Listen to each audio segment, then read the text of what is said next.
Mesdames et messieurs les évêques, distingués invités, chers frères et sœurs, je m'adresse à vous aujourd'hui avec un profond respect pour votre rôle sacré en tant que pasteur et gardien des enseignements de l'Église.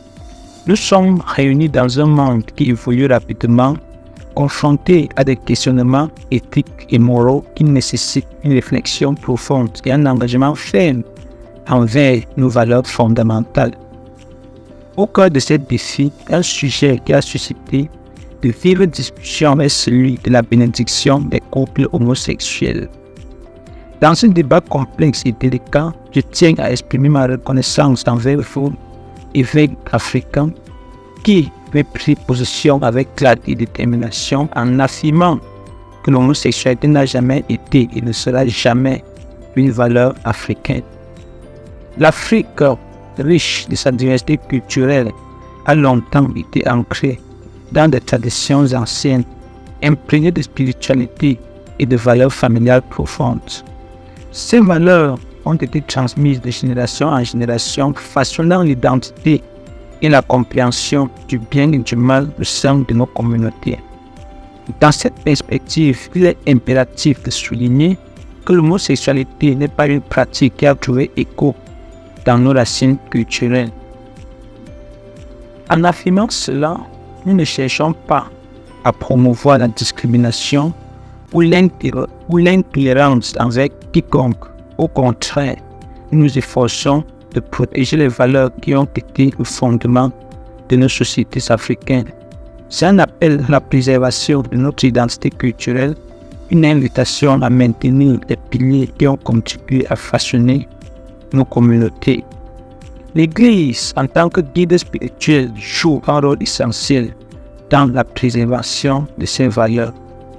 En refusant la bénédiction des couples homosexuels, nous affirmons notre engagement envers les enseignements bibliques et la tradition chrétienne qui ont guidé nos pas depuis des siècles.